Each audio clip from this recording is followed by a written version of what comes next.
ನನಗಿರುವ ಮಾಹಿತಿ ಪ್ರಕಾರ ರಾಜ್ಯದಲ್ಲಿ ನಾಯಕತ್ವ ಬದಲಾವಣೆ ಕಷ್ಟ ಸಾಧ್ಯ ಎಂದು ಕಂದಾಯ ಸಚಿವ ಕೃಷ್ಣ ಬೈರೇಗೌಡ ಸ್ಫೋಟಕ ಹೇಳಿಕೆ ನೀಡಿದ್ದಾರೆ. ರಾಜ್ಯದಲ್ಲಿ ಮುಖ್ಯಮಂತ್ರಿ ಬದಲಾವಣೆ ಬಗ್ಗೆ ಬಿಸಿ ಚರ್ಚೆ ನಡೆಯುತ್ತಿರುವ ಸಂದರ್ಭದಲ್ಲೇ ಕೃಷ್ಣ ಬೈರೇಗೌಡ ಅವರ ಈ ಒಂದು ಹೇಳಿಕೆ ರಾಜಕೀಯವಾಗಿ ಹೆಚ್ಚು ಮಹತ್ವ ಪಡೆದುಕೊಂಡಿದೆ. ನನಗಿರುವ ಮಾಹಿತಿ ಪ್ರಕಾರ ಸಿದ್ದರಾಮಯ್ಯನವರ ಪರ್ಯಾಯ ವ್ಯವಸ್ಥೆ ಕಷ್ಟ ಸಾಧ್ಯ, ಹಾಗೆಂದು ಬೇರೆಯವರಿಗೆ ಈ ಸಾಮರ್ಥ್ಯ ಇಲ್ಲ ಎಂದು ನಾನು ಹೇಳೋದಿಲ್ಲ. ಅವರ ನಾಯಕತ್ವವೇ ಬೇರೆ, ಬೇರೆಯವರ ಸಾಮರ್ಥ್ಯವೇ ಬೇರೆ ಎಂದು ವಿಶ್ಲೇಷಿಸಿದ್ದಾರೆ.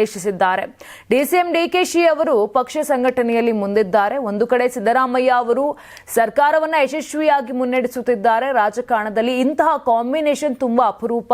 ಸಿದ್ದರಾಮಯ್ಯರಂತ ನಾಯಕತ್ವ ಇನ್ನೆಲ್ಲೂ ಕೂಡ ಇರೋದಿಲ್ಲ. ನಮಗೆಲ್ಲ ಅವರಿಂದ ಗೌರವ ಹೆಚ್ಚಿದೆ. ನಾಯಕತ್ವ ಬದಲಾವಣೆ ಕುರಿತಂತೆ ನಾನು ಹೆಚ್ಚು ಮಾತನಾಡೋದಿಲ್ಲ. ಇದರ ಬಗ್ಗೆ ಹೇಳಲು ಏನೂ ಕೂಡ ಇಲ್ಲ.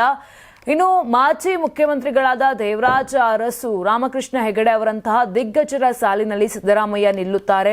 ಹೀಗಾಗಿ ನಾಯಕತ್ವದ ಬದಲಾವಣೆ ಕಷ್ಟ ಸಾಧ್ಯ ಎಂದು ಸಚಿವ ಕೃಷ್ಣ ಬೈರೇಗೌಡ ಹೇಳಿದರು. ಸಂಕ್ರಾಂತಿ ಹಬ್ಬದ ಪ್ರಯುಕ್ತ ಆಟ್6 ಮತ್ತು ಕರ್ನಾಟಕ ಟಿವಿ ವತಿಯಿಂದ ರಾಜ್ಯ ಮಟ್ಟದ ಸಂಕ್ರಾಂತಿ ರಂಗೋಲಿ ಸ್ಪರ್ಧೆ.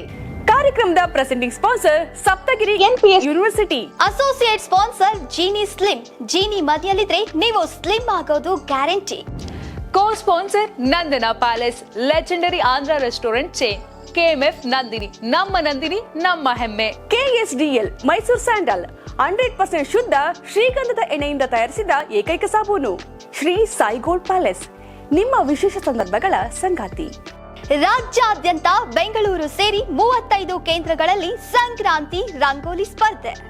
ರಂಗೋಲಿ ಬಿಡಿ, ಆಕರ್ಷಕ ಬಹುಮಾನ ಗೆಲ್ಲಿ. ಜಿಲ್ಲಾವಾರು ವಿಜೇತರಿಗೆ ಬೆಂಗಳೂರಿನಲ್ಲಿ ಜನವರಿ 18ರಂದು ಗ್ರ್ಯಾಂಡ್ ಫಿನಾಲೆ. ಅರ್ಹತಾ ಸುತ್ತಿನ ಮೊದಲ ಬಹುಮಾನ 5,000 ರೂಪಾಯಿ. ದ್ವಿತೀಯ ಬಹುಮಾನ 3,000 ರೂಪಾಯಿ. ತೃತೀಯ ಬಹುಮಾನ 2,000 ರೂಪಾಯಿ. ಫಿನಾಲೆಯ ಮೊದಲ ಬಹುಮಾನ 30,000 ರೂಪಾಯಿ. ದ್ವಿತೀಯ ಬಹುಮಾನ 20,000 ರೂಪಾಯಿ. ತೃತೀಯ ಬಹುಮಾನ 10,000 ರೂಪಾಯಿ. ಹೆಚ್ಚಿನ ಮಾಹಿತಿಗಾಗಿ ನೋಡ್ತಾ ಇರಿ ಕರ್ನಾಟಕ ಟಿವಿ. ಯಾರಾಗ್ತಾರೆ ಎಂಎಲ್ಎ ಅಭ್ಯರ್ಥಿ 2028 ಶೀಘ್ರದಲ್ಲೇ. ಪ್ರತಿದಿನ ಒಂದೊಂದು ಕ್ಷೇತ್ರದ ಟಿಕೆಟ್ ಆಕಾಂಕ್ಷಿಗಳ ಸಂಪೂರ್ಣ ಮಾಹಿತಿ ಪೊಲಿಟಿಕಲ್ ಜರ್ನಲಿಸ್ಟ್ ಕೆಎಂ ಶಿವಕುಮಾರ್ ಅವರಿಂದ. ಕರ್ನಾಟಕದ ನಂಬರ್ 1 ಡಿಜಿಟಲ್ ಮೀಡಿಯಾ ನಿಮ್ಮ ನೆಚ್ಚಿನ ಕರ್ನಾಟಕ ಟಿವಿಯಲ್ಲಿ ಮಾತ್ರ.